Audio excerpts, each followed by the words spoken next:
Tai sveiki, malonu.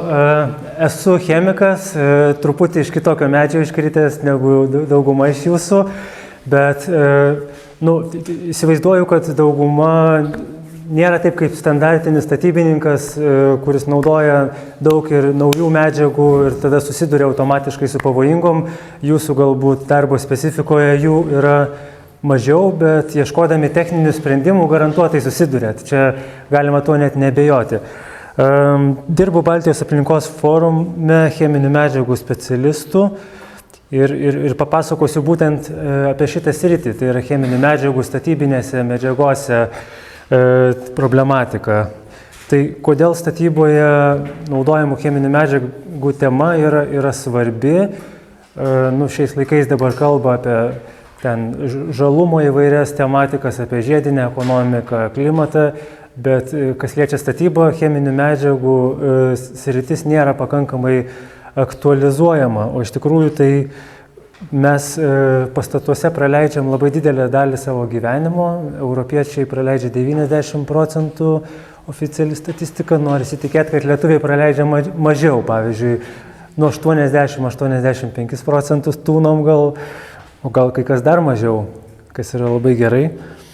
Ir kas liečia išorę, tai pastatai kontaktuoja su išorė, ką mes užtepam, tai dalis tų medžiagų, gal tarp jų yra kenksmingų, išgaruoja, išsiplauna su lietum, gali paveikti, sakykime, jeigu tai yra jautri aplinka, pavyzdžiui, Skandinavijoje atvejais, ten variniai stogai dabar šiai dienai uždrausti ir cinkuoti lietvamzdžiai ar cinkuota danga, skarda, nes tai yra biocidinės medžiagos, varis ir cinkas, ir ten ežerai yra ant kristalinio pagrindo, tai yra nėra dumblo tokio, tai yra ežero ekosistema ir turi mažą buferinę talpą ir iš karto reaguoja, daro poveikį neigiamą šitos biocidinės medžiagos, varis ir cinkas. Tai labai svarbu atsižvelgti tą kontekstą visą laiką naudojant.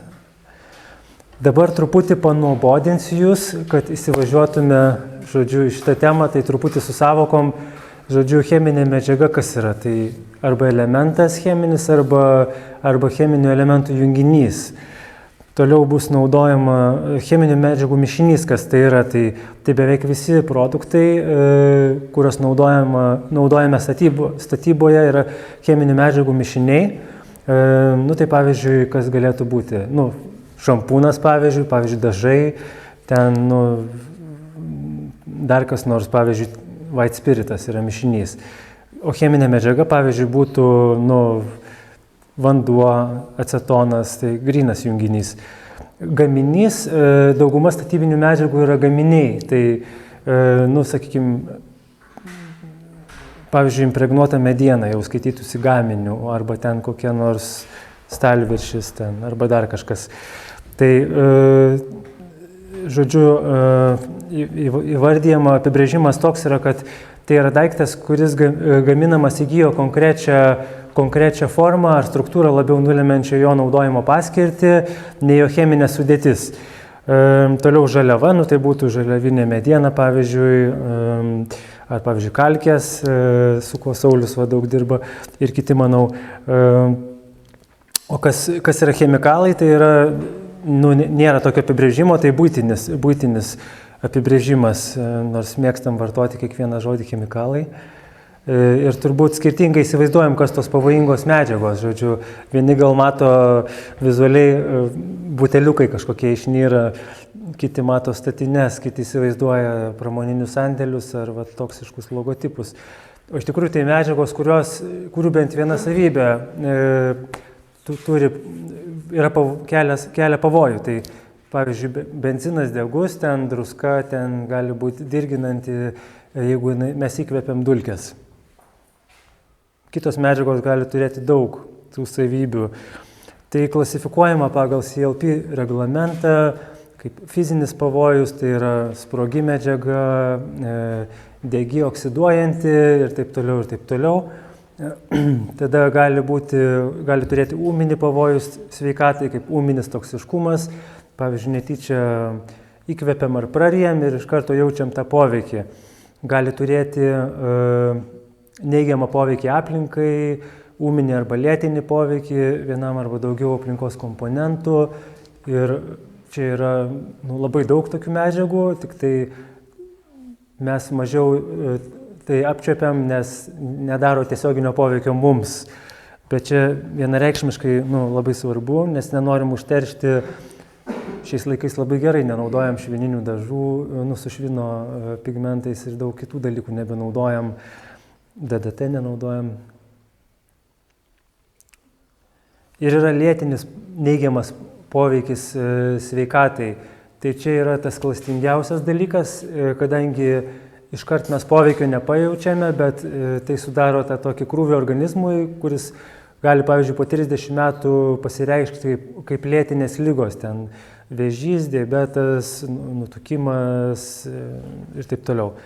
Tai čia pavyzdžiai tų medžiagų iš dažniausiai sutinkamų teršalų yra ftalatai, kas yra daugiausiai susijęs su plastikais. Čia tikiu, kad plastikų mažiausiai naudojanti auditorija susirinko. Žodžiu, bisfenolis A, epoksidinės dervos ir polikarbonato plastikas ir daug kitų medžiagų. Perfluorintos medžiagos, kurios naudojamos paviršiaus padengimui, kai kuriuose srityse, kai kuriuose produktuose, kad tai būtų atsparus ir vandeniui, ir riebalams. Tai ten, pavyzdžiui, žinau, kad buvo slidžių vaškui naudojamas, žinau, kad autokosmetikoje naudojamas, bet iš tikrųjų naudojamos šitos medžiagos labai didelė grupė, beje, skirtingų junginių. Žemės ūkyje, kai kurių ten pesticidų sudėtį įeina kaip surfaktantai ir daug keiščiausių visokių panaudojimo būdų. Netgi mačiau akmens paviršiaus apdirbimo produkte, tokios medžiagos buvo sudėtyje. Ir, žodžiu, kokios pagal savybės, kokios medžiagos kelia didžiausią susirūpinimą, tai tie kancerogenai, mutagenai ir toksiškos reprodukcijai medžiagos, tai kas labiausiai veikia mūsų tą gyvenimo trukmę ir gyvenimo kokybę, ar trukdo, žodžiu, vaisingumui, trukdo daugintis, tada endokrininę sistemą trikdančios medžiagos, aplinkos atžvilgių tai būtų patvarios medžiagos, kurios ilgai išlieka, tai yra tas pats DDT iki šių dienų dar aptinkamas aplinkos mėginiuose, tada PCB, polichlorinti bifenilai, dioksinai ir taip toliau. Dar truputį panuobodinsiu. Tai ar reikia susirūpinti dėl to, žodžiu, dažnas gal galvoja, kad yra teisės aktai, mes juk apsaugoti, bet iš tikrųjų tai yra didelė ir sudėtinga sritis. Pasaulyje naudojama apie 86 000 medžiagų, čia naujausiais vertinimais, ir reikšminga jų dalis turi pavojingų savybių. 6 000 sudaro 99% komercinės reikšmės, bet kai kurios medžiagos gali būti, toksiškumas skirtis 10 000 kartų tam kiekiui. Dabar 16 000 junginių yra susijęs su plastiku ir didelė dalis iš jų kelia susirūpinimą dėl patvarių bioakumuliacinių ir toksinių arba patvarių ir mobilių savybių. Trumpai, kas tai yra? Patvarumas tai reiškia, kad neskyla, bioakumuliacija reiškia, kad kaupiasi maisto grandinėse ir maisto grandinės viršuje, tai pavyzdžiui, vandens aplinkoje būtų plėšrio žuvis, pavyzdžiui, lašišos, ten kokios nors, šiaip tai maisto grandinė žmogus turbūt į viršų atsistoja, tai čia toks nuokrypis gal nuo temos, bet kažkada klausiau radijos ir kalbėjau apie tai, kaip kapinių negalima įrenginėti, kur yra aukštas gruntinis vanduo, žodžiu. Nes, tarša didžiulė. Tai supraskit, kad žmogus per gyvenimą prikaupia daug labai teršalų savo kūne, kurie yra bioakumuliaciniai ir tada jie, atsipalaiduoja į aplinką kapinėse. Tai va tokie dalykai. Atsiprašau, jeigu ką. O mobilios medžiagos yra tos, kurios gali labai nesunkiai judėti tarp aplinkos komponentų ir būti pernešamos dideliais atstumais arba per vandenį arba per orą.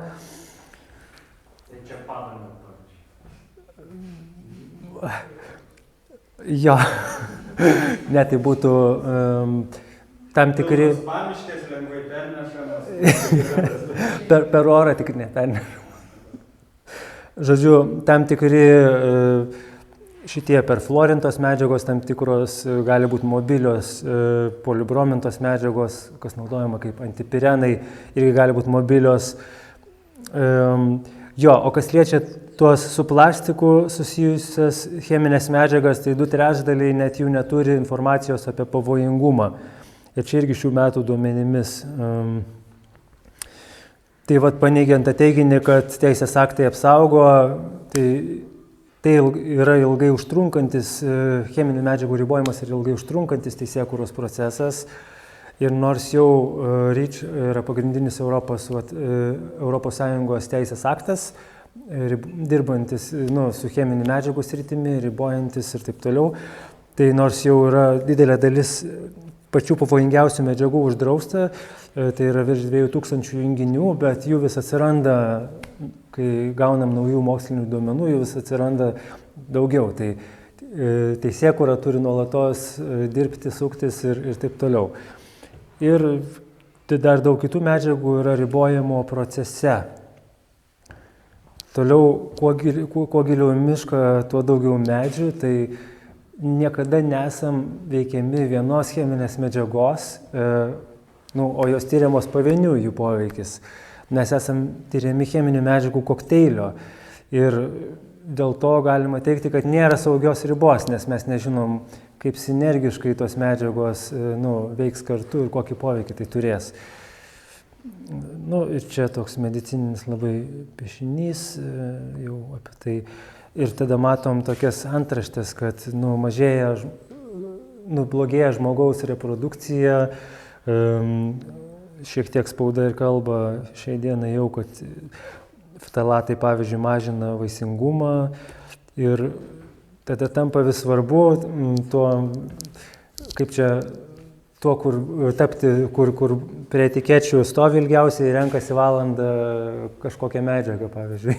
Nes, jeigu tu nori savo aplinkoje, savo šeimai ir savo vaikams saugios aplinkos, tai tu turi kuistis tuose sudėtyse, būtų dar nieko, jeigu viskas būtų sudėtyse, nes dažniausiu atveju nėra. Tai kame kuistis. Tai kaip sužinoti? Tai jeigu tai yra cheminių medžiagų mišinys, tai reikia gauti saugos duomenų lapą. Gamintojo puslapį ieškoti arba tiekėjo bandyti išprašyti.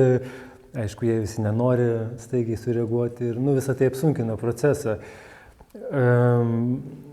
Tada, pavyzdžiui, būna produktai, kurie būna gamintojai, kurie deklaruoja tą informaciją arba ženklina savo produktus eko ženklais. Tai geriausia rinktis tuos, kurie yra žinomi, tai yra trečių šalių patvirtinti, tai pavyzdžiui, Europos Sąjungos tas eko ženklas, šiaurės šalių gulbės ženklas, aš parodysiu po to pavyzdžius ir kiti, tai ten yra aiškus kriterijai, žodžiu, žinoma, tai ir kainuoja tada, tas produktas automatiškai daugiau kainuos, bet tiesiog, kad nesama aklavietė, pasirinkimų yra. Na ir dabar apie dažniausiai sutinkamas pavojingas cheminės medžiagas ir čia pamažu prieisiu prie to, kas jums yra aktualiausia, tai yra ir šitam seminarui, tai yra paviršių tas paruošimas, paliesiu tiek antipirenus, tiek tuos visus dažus ir konservantus, bet prieš tai dar noriu praplėsti jūsų akiratį ir supažindinti su dažniausiai sutinkamomis cheminių medžiagų grupėmis. Ir pradėsiu nuo istorinės taršos. Tai šiai dienai, be to minėto DDT, kuris visai iš kitos srities, tai yra žemės ūkio, dar, turbūt daugumas žino asbesto problematiką ir tai ne tik yra stogo danga, tai yra tas, žodžiu, cementas, fiber cement, kaip čia lietuviškai, su skaidulom, su ploštinis cementas jo, bet yra ir visokie, vamzdžių izoliacija, toliau, kas pasakys, kas čia yra. Dažai atsilūpė. Iš ko oranžinė spalva? Kas yra oranžinis pigmentas, seniau būdavo koks nors? Švino sūrikas. Švino, jo. Tai jo geltonas arba oranžinis ir berods raudonas irgi. Tai yra taršos šaltinis rimtas. Dar čia toks retas atvejis, bet nežinau kiek Lietuvoje, bet Švedijoje buvo naudojamas sandariklis tarp konstrukcinių elementų užpildyti su poliklorintais bifenilais, kas yra, ta prasme, vienos toksiškiausių medžiagų žinoma žmogui. Ir ten berods buvo Juščenko, Ukrainos prezidentas, buvo užnuodytas šitom medžiagom ir ten nukentėjo oda baisiai ten, gal matėt nuotrauką. Toliau kitos dažnai sutinkamos medžiagos yra ftalatai, dažniausiai susijusios su plastiku, bet kartais dedamos ir į dažų sudėtį. Aš čia gal greit prašoksiu, nes, kaip suprantu, programa atsilieka. Neprašokt? Žodžiu, jo, tai nesusirišęs tas junginys yra su plastiku chemiškai, jis yra tiesiog kaip mišinys, kietas mišinys ir jisai sklinda į aplinką vienokiais ar kitokiais būdais. Kaip žinote, kartais naudojama šiais laikais PVC plastiko, polivinilo chlorido plastiko trinkelės ir žmonės labai mėgsta šildomas grindis. Tai šitie du dalykai duoda, kad sklidimą pagerina. Tai būna, kad skauda galvas po to, ten dar kažkas.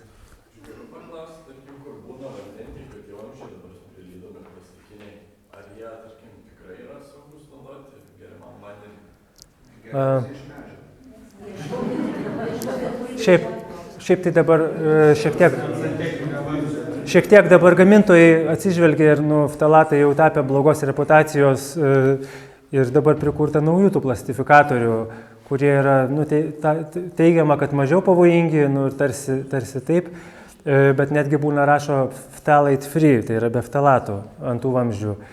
Tai šiaip tai geriausia turbūt varis geriamam vandeniui. Bet kas liečia jautrią vandens aplinką, kaip Skandinavijos ežerai. O žmogui tai kaip tik gerai tas vanduo, jisai struktūruojasi nuo vario, varis yra daug efektyvesnis dezinfekantas net negu sidabras, iš tikrųjų. Ne, bet tai, kad dabar jau iki namo ateina plastikiniai vanduo. Tai ką ten padės, jeigu ten nuo namo snodo jau tik iki greudų? Tai taip, bet galima pasidžiaugti tuo, kad to vandens daug ganėtinai naudojama ir pradžioj, kai tik tai pakeičia vamzdžius, tai tada jau didžiausias pavojus, o po kurio laiko išsiplauna jau tie chemikalai ir jau mažiau. Tai čia kaip pataikysi.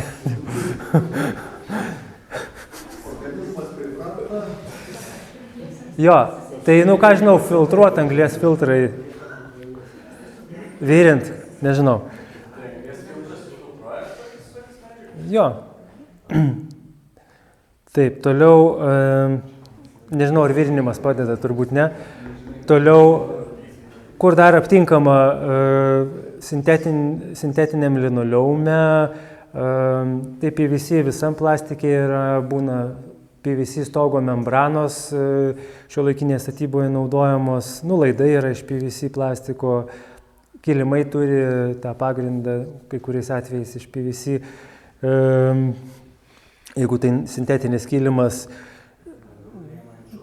langų rėmai, bet tai yra kietas PVC, tai iš jo netaip sklinda, tai sakyčiau mažesnis pavojus.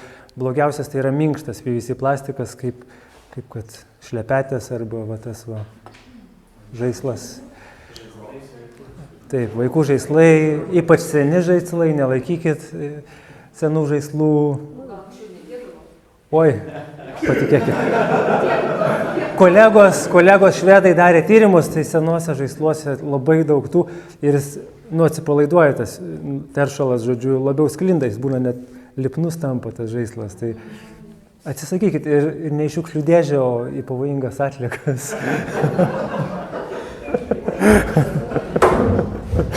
Žodžiu, ir tai nėra patvarus junginys, jis greitai suskyla aplinkoje, bet kadangi dideli kiekiai patenka į aplinką, tai jo nuolatos aptinkama. Jis iš gyvenamųjų rajonų per kanalizaciją, valymosi įrenginiuose nedidelė dalis įsivalo ir aptinkama upėse, ežeruose dėja. Tai va. O porologas, kur tam patenka minkštų Porolonas yra poliuretanas ir čia problema kita yra antipirenai, degumą mažinančios medžiagos.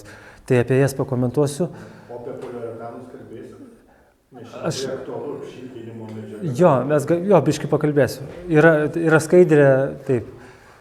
Kas nori daugiau apie pavojingas savybės, tai buvo žmogaus biomonitoringo projektas Europoje ir jie parengė tokius fact sheetus, žodžiu, apie skirtingas tas medžiagas. Ir grafiškai ir tekstu pateikiama informacija, glaustai ir aiškiai.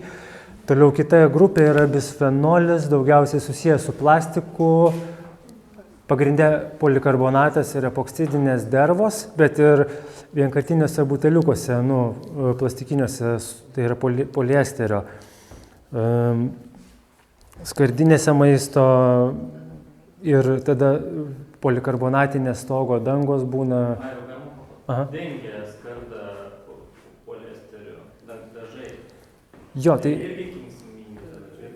Čia jau labai varijuojantis poliesteris iš tikrųjų nieko nereiškia chemiškai. Tai gali būti bet kas arba bet kas. Tai yra, bet kas. Žodžiu, ir priklauso, bet pagrindė tai yra polikarbonatas ir epoksidinės dervos. Žodžiu, likučiai patenka į aplinką, tai yra irgi tas trikdantis endokrininę sistemą junginys, žalojantis reprodukciją ir taip toliau. Pramonėje dabar jau daugiau mažiau jį riboja, žaislose apribota, su maistu besiliečiančiuose gaminiuose jau ribojamas.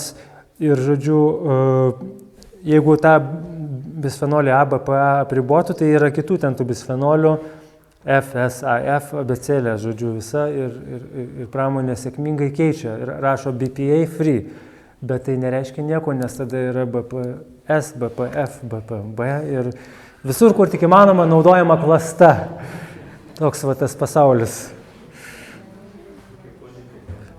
Ir Europos cheminių medžiagų agentūra, kaip politika būtent, Europos cheminių medžiagų agentūra ištyrė 148 bisfenolius ir giminingus junginius ir, žodžiu, 34 turėjo tas itin umestas savybės, pavojingumo itin reikšmingas ir, ir dabar siekiama to, kad tai būtų ribojama kaip cheminių junginių grupė, ne kaip pavieniai junginiai. Tai tada iš karto vienu šūviu daug varno nušautų. Stogo danga. Tada perfluorintos ir polifluorintos medžiagos, tai yra 10 000 junginių. Teflonas, pavyzdžiui, yra vienas iš tų polimerų. Yra labai gerų eksploatacinių savybių, atsparus vandeniui, atsparus riebalams, žodžiu, bet tie junginiai, patekę į aplinką, jie yra patvarūs. Vieni junginiai bioakumuliaciniai, tai yra kaupiasi gyvų organizmų audiniuose, kiti yra mobilūs, gali judėti tarp aplinkos komponentų, aptinkama net šiaurės ašigaliuose, žodžiu, per atmosferą, dėl globalinės taip vadinamos distiliacijos, žinot, ir atmosferoje celės orų, žodžiu, kaip teka orai, juda ir nukeliauja, žodžiu, su atmosferiniais srautais į polius.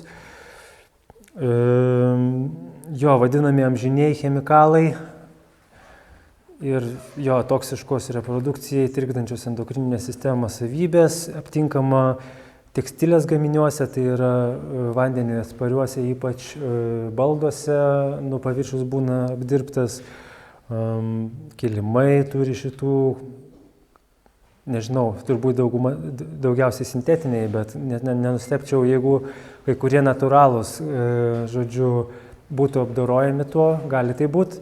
Toliau mokslinė literatūra rašo, kad aptinkama kai kuriuose medžio plokštėse, kai kuriuose apšiltinimo medžiagose, elektros ir elektronikos prietaisuose, atspariame vandeniui linoleume, linoleumas ir taip turėtų būti atsparus, bet čia iš mokslinės literatūros informacija, žodžiu. Ir medžio plaušo plokštė, jau tas teiko, tarkim, irgi jau pasitikėti aš sakyčiau, kad negalima, žiūrėkit, čia nesusijęs su kažkokiu gamintoju, aš manau, kad dalis gamintojų gal supranta šitą problemą, bet aš manau, kad čia šitas yra paviršiaus apdirbimui daugiausiai naudojama šita medžiaga. Vaško pakaitalas gali. Nu, jo, kažkoksai vandeniu atsparumo, riebalų atsparumo, kai kuriuose dažuose, čia aš nesakau, kad visose, bet mokslinė literatūroje buvo pabrėžta, kad aptinkama. Yra nemažai tyrimų šitos medžiagos. Dar kelios kategorijos, lakieji organiniai junginiai, čia gal mažiausia bėda. Nemaža bėda, jeigu naudojama vidaus aplinkoje, tai mes galim pravėdinti, bet reikia kelių mėnesių, kol išsivadėja tie lakieji junginiai ir per tą laiką jau gali padaryti poveikį. Kai kurie lakieji junginiai yra pusiau lakieji, tai ilgiau užsibūna, žodžiu, tai yra su darbu susijusi rizika, žodžiu, neprisikvėpuoti, kas dažo. Kaip? Jo, tai priskiriamas prie lakiųjų junginių formaldehidas ir ES tirta lakieji junginiai patalpose, tai yra patalpų oras tirtas ir 65 junginiai skirtingi pagrindiniai aptikti, tai formaldehidas, tas pagrindinis turbūt, tada visokie įvairios grupės, žodžiu, cheminių junginių aldehidai, ketonai, alkoholiai, esteriai, terpenai ir taip toliau. Į konkrečius junginius aš neinu, nes nėra prasmės. Tai kaip jų išvengti, rinktis, žodžiu, jeigu naudojam dažus, tai rinktis VOC free arba zero VOC, tai yra be lakiųjų junginių, arba pačiam susimaišyti, apie tai pakalbėsim. Ir dabar, kas mediniai architektūrai, ganėtinai aktualu, tai yra tos degumą mažinančios medžiagos arba antipirenai. Tai skyriau 3 kategorijas: brominti antipirenai, nuo kurių šiai dienai jau nueidinėjama prie alternatyvų. Didelė dalis jų yra jau apribuota. Yra toliau organinio fosforo esteriai dabar ant bangos ir tada neorganinės druskos. Tai dedami kaip priedai apšiltinimo medžiagas, į plastikinius gaminius, į baldus, impregnuojama konstrukcinė mediena, netgi apdailos mediena nutepama, taip pat vidaus patalpose, kas aktualu, tai baldai, elektros elektroninė įranga, įvairūs gaminiai ir net kai kurie žaislai minkšti gali turėti sudėtyje, žodžiu, ar būti apdoroti. Jo, tai yra ten, prieisiu prie tų neorganinių, ten surašęs junginius, tai toj. Irgi yra to paties žmogaus biomonitoringo programos, irgi yra parengtas leidinys. Dabar apie tos bromintus, tai yra dalis jų yra įtraukta į patvariųjų organinių teršalų sąrašą, tai yra tai pačiai kategorijai kaip DDT, pavyzdžiui, priskiriami. Tiesiog negalima naudoti, nes yra patvarūs, išlieka aplinkoje labai ilgai, žodžiu. Anksčiau buvo labai plačiai naudojama, dabar yra žymiai mažiau naudojama dėl patvarumo, bioakumuliacijos ir toksiškumo. Žmogui, aišku, kaip kancerogenai veikia ir trikdo endokrininę sistemą ir, kaip sakiau, apšiltinimo medžiagos, ypač naudojami polistireno putplastyje. Vėlgi rašo, kad OSB ir medžio plaušo plokštėse, inžinerinėse plėvelėse, dažuose lakuose netgi kažkodėl naudojama, nežinau, kam reikia dažuose naudoti, neįsivaizduoju. Bet Medžio dulkių plokštėse tu labiau turėtų minėti. Dulkių nėra plaušai. čia, man atrodo, po to pačiu atsigula po... Ten visur plaušai, dulkių tai čia... Ta prasme, bet čia po tą pačią kategoriją plaušo plokštė, man atrodo, nes yra ten vidutinio tankio, didelio tankio tos, žodžiu, tai...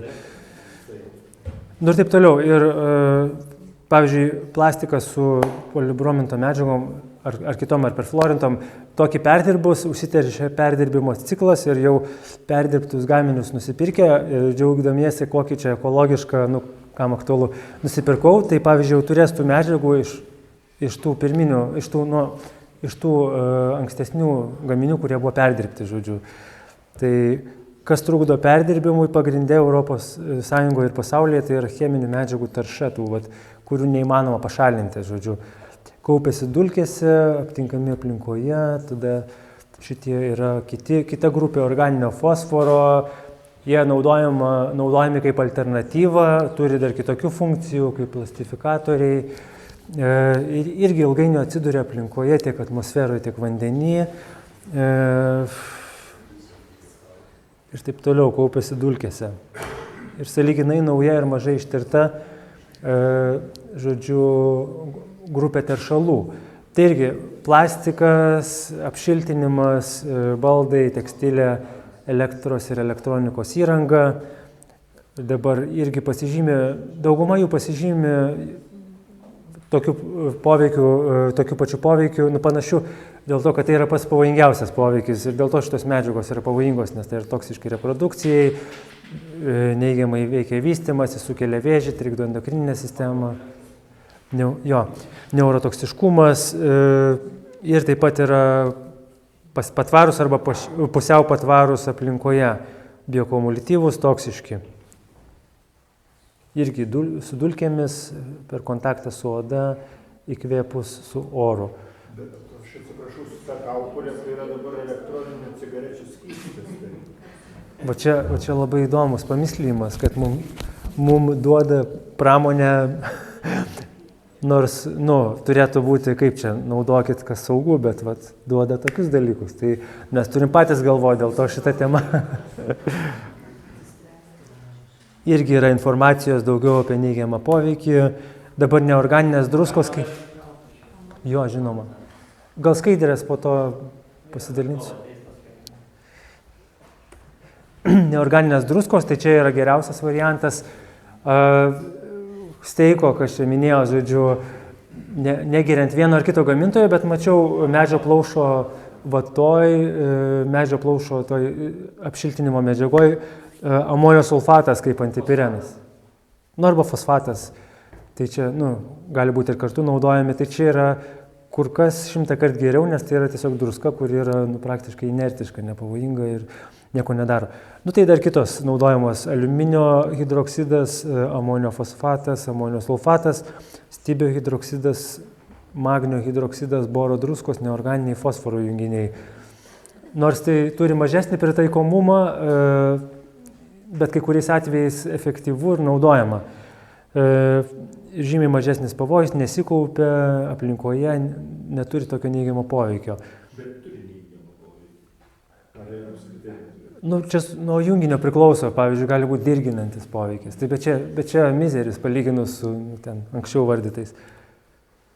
Ir dabar, kas liečia tuos antipirenus, tai, žinot, parduoda bačkelės po 5 litrus, tų antipirenų, atseit medienai nusitep. Pasižiūrėjau, kas Lietuvos rinkoje, tai bandžiau surasti informaciją apie pavojingumą. 5 produktus radau, tai vienam iš 5 puslapyje, tik vieno iš 5 buvo pateiktas saugos duomenų lapas. Toliau pavojingumo informacija, net ir labai glausta, žodžiu, buvo 2 atvejais iš 5 pateikta.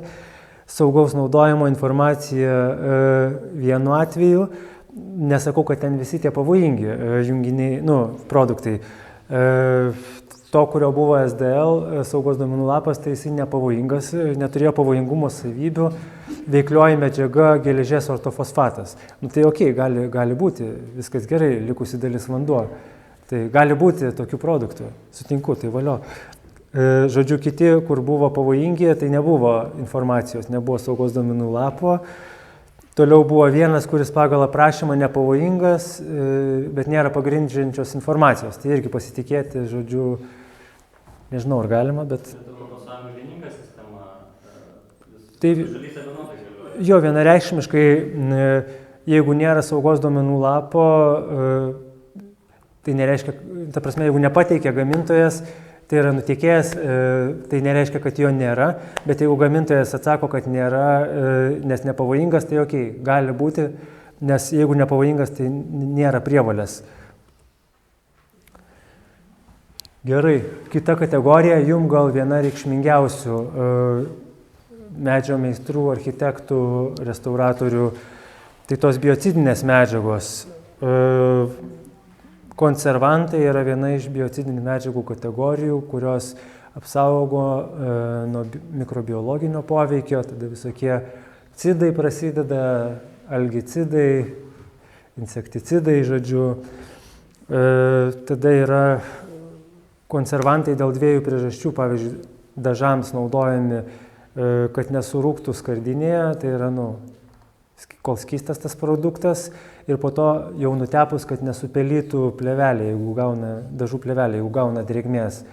Tai angliškai yra in-can preservation ir in-film preservation, žodžiu. Tai aš čia taip nesgrabiai išverčiau, nežinau kaip tiksliai tai įvardyjama lietuvių kalba. Tai čia dažuose, lakuose, medienos konservantuose, aišku, pagrindas. Jo. Tai jeigu dažai pelyje, tai labai tada ekologiškai, nes vieni Jo. skundžiasi, sako, daugiau nedažai, labai pelyje. Jo, tikrai taip. Bet čia irgi dvi medalio pusės, jeigu pelyje dažai, tai gausit mikotoksinų įkvėpsit. Tai pasauliu kreipkitės jų sprendimą. Ne, tai pavyzdžiui, su kalkiniu užpildu tai jis jau bus automatiškai atsparesnis. Jo, ir įvairios statybinės medžiagos gali turėti ten, tam tikros stogo dangos gali būti apdorotos, ten pavyzdžiui, mačiau, kad ten bituminė stogo danga, čia gal neaktualu, bet turi kažkokio šito, kažkokio fungicido, tada mačiau informacijos, kaip?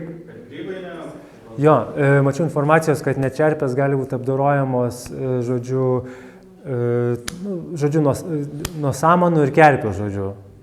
Bet ir nano turbūt irgi ta technologija panaši. Nežinau, dėl nanotechnologijos negaliu atsakyti. Ne, bet savaime nusiplaunantis stiklai ir taip toliau, nes labai smulki struktūra ir visą. Negaliu pakomentuoti, ne mano sritis, dar neįsigilinau. O tai sakykit, tai pavyzdžiui, nudažo mane tas, kažkokiu ten turinčių biocidinių medžiagų, tai tas nudažo tos biocidinės medžiagos per laiką ir išgaruoja? Jo, išgaruoja tos medžiagos, kurios skirta užkonservuoti dažui, kol skystas, jo šiaip lakesnės, bet tos, kurios dažų plėvelę užkonservuoja, tai tikslas, gamintojo tikslas, kad jinai neišgaruotų, kad nepelytų. Tai jinai lėčiau žymiai garuoja ir, įprastai tai taip.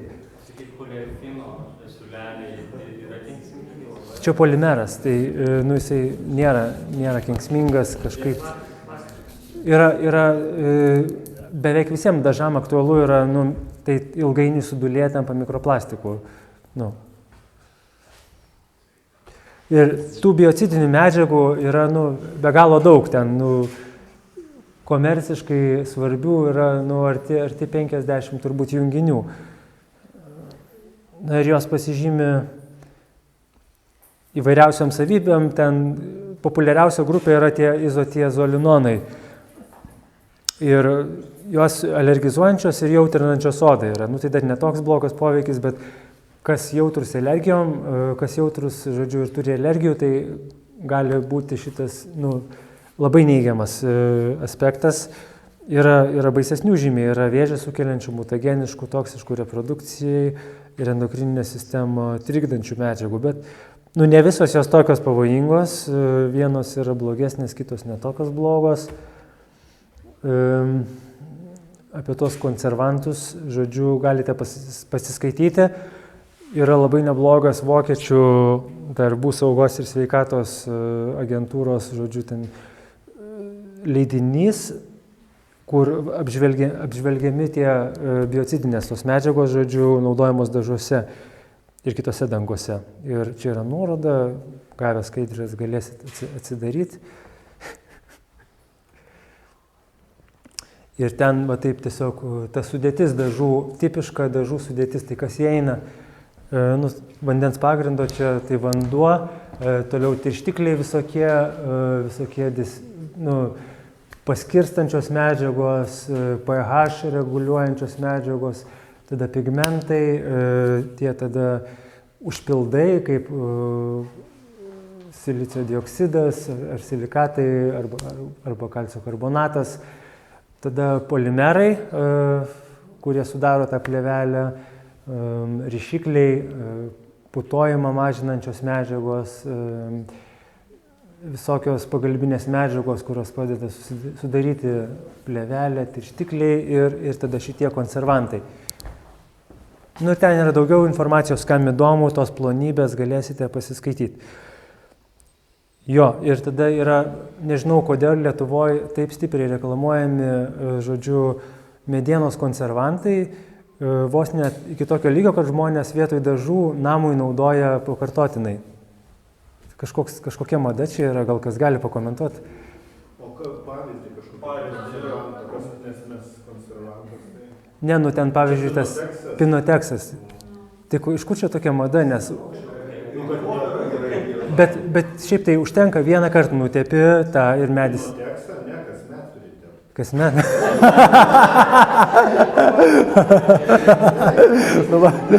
Aš tai taip suprantu, kad...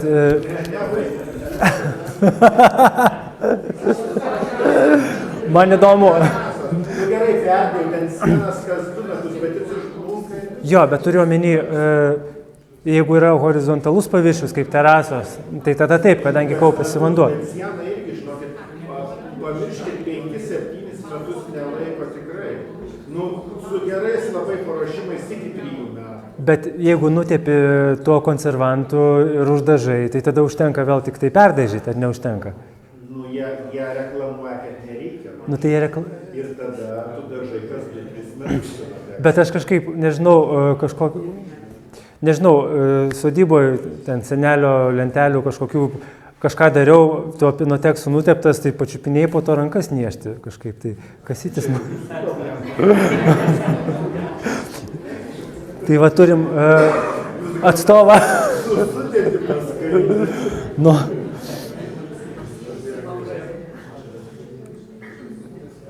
Tai kviečiu stipriai kvestionuoti įtaką, konservantų pramonės įtakas stipriai kvestionuoti. Dabar ką daryti? Tai keli sprendimai. Saulius daugiau gal jums papasakotų, turite auksą čia Lietuvoje iš šitos ryties. Tai vienas iš sprendimų sumaišyti dažus ar kitas dangas pačiam prieš naudojimą. Tai reiškia, pavyzdžiui, nėra vandens sudėtyje, jis sausas, jis negali gesti. Tai sumaišot ir iškart naudojat. Vienas iš tokių sprendimų.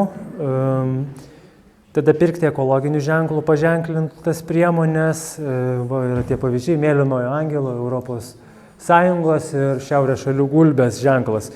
Ta vidurinė tik ant skalbiklio teko matyti. Jo. Ir yra ir... Yra kategorija, man atrodo, aš nežinau, ar daug produktų yra po tą kategoriją, bet yra kategorija ir kriterijai. Negaliu atsakyti. Reikia žiūrėti duomenų bazę.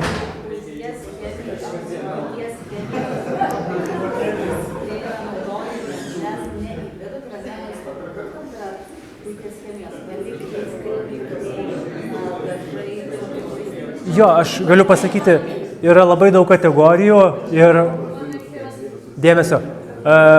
Paskutinis ženklas netgi būna pastatai sertifikuojami. Jau ir skandinavai statosi pastatus vien su ekoženklais paženklintom statybinėm medžiagom. Aišku, čia jau lygis yra, ten savivaldybė Helsinkio statė darželį, žodžiu, tai išbrango 10%, bet didelę dalį to 10% sudarė administravimas. Tai yra surasti ir taip toliau. Ar į kišenę įsidėti, nežinau. Žodžiu, toliau naudoti... Tai kas liečia ekoženklais, tai vieni iš tų šiuolaikinių pažangesnių konservantų, kurie yra netoksiški, tai pieno rūgštis, tada naudojamos sidabro nanodalelės, aš negaliu pakomentuoti to pavojingumo, bet galbūt, nežinau, pieno rūgštis, mačiau, kad Latvių firma yra, kurie naudoja tam tikrą molio rūšį kaip konservantą. Tai molis, kaip žinia, turi didelį paviršiaus plotą ir ant jo nemėgsta bakterijos, žodžiu, veistis. Nemėgsta. Netiesa? Ne. Priklauso nuo molio rūšės. Tai tam tikras molis, žodžiu, jis turi tų savybių ir žinau, kad naudoja tikrai yra firma. Dar galbūt aktyvuota anglis gali turėti kažkokį poveikį. Lakams tai yra natūralūs aliejai, gali būti, arba tirpiklio pagrindo, bet, vienas iš dviejų blogybių, ar konservantai, ar tirpiklius uostyti. Jo, teirautis gamintojo pagrindinė priemonė, teirautis gamintojo siekiant išsirinkti mažiau blogą. Netaip lengva sužinoti, jeigu tai yra mišinys, reikia saugos duomenų lapo, jeigu tai yra gaminys, tai sunku ką nors padaryti. Arba ekoženklas, arba siūsti gamintojų užklausą yra teisiškai turi jums atsakyti, žodžiu. Turite paklausti, ar gaminyje yra labai didelį susirūpinimą keliančių medžiagų ir per 45 dienas jums turi atsakyti, bet dauguma neatsako ir čia yra forma. Čia yra vienas iš tų sunkiai įsivažiuojančių teisinių priemonių, bet jinai vis labiau kabinamasi ir po biškį, man atrodo, gal įsivažiuos. Dabar trumpai pristatysiu projektą, kurį vykdom. Tai yra cheminių medžiagų, statybinėse medžiagose projektas. Prasidėjo 23 metais, 22 partneriai iš 8 Baltijos jūro regiono šalių. Interregas finansuoja ir, žodžiu, dirbam ties šitą problematiką, dirbam su savivaldybėm, taip pat ir visuomenė, rengiam leidinius ir Lietuvoje vykdome pilotinį projektą su gyventojais, turim 3 savanorius, kurie statosi ir renovuojasi būstą ir konsultuojam, kaip išvengti tų pavojingų cheminių medžiagų, daugiau informacijos šitoj svetainiai. Interregas. Tai yra Europos komisijos finansavimo programa tokia yra. Ir esam parengę, žodžiu, statybinių medžiagų katalogą, didelis išsamus leidinys. Metus didelė komanda prie jo dirbo, ten apie kelius šimtus puslapių, yra nuoroda, galėsit įeiti. Tikslas informuoti visuomenę, specialistus, viešą sektorių, žodžiu, ir sprendimų priėmėjus apie galimybę sumažinti tą pavojingų cheminių medžiagų poveikį, darant, renkantis saugesnius produktus ir bus išverstas į lietuvių kalbą kitų metų gal pabaigos, sakyčiau. Nagrinėjamos žaliavos, tarpinės medžiagos ir statybinės medžiagos, pavojingų cheminių medžiagų savybės aprašomos, darnumo patarimai, kam aktualu tas žiedinės ekonomikos ir tų šiltnamio dujų aspektai. Ir, žodžiu, teisės aktai apžvelgiami, duomenų bazės, platformos, sertifikavimo sistemos ir ekologiniai ženklai.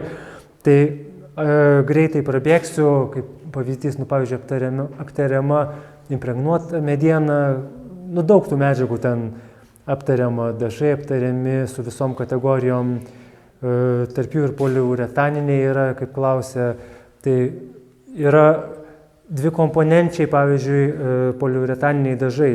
Tai kol jie dvikomponenčiai, tiesa, dėl apšiltinimo klausėte, ne?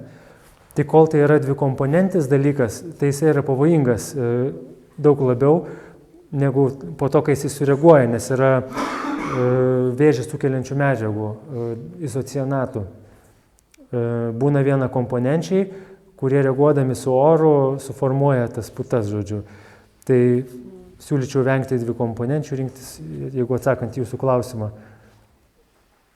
Žodžiu, tik dabar prabėgu, ten aptariama išsamei anglų kalba, bus ir lietuvių kalba, apšiltinimo medžiagos, ir poliuretano putose antipirenų pasitaiko.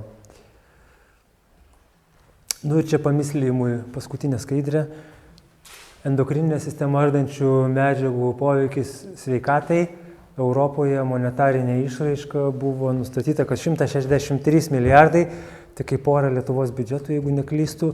Ir tai tam pačiam palyginama su rūkymo žala ir atmosferinės taršos poveikiu kietosiomis dalelėmis. Tai ačiū uždėmesi.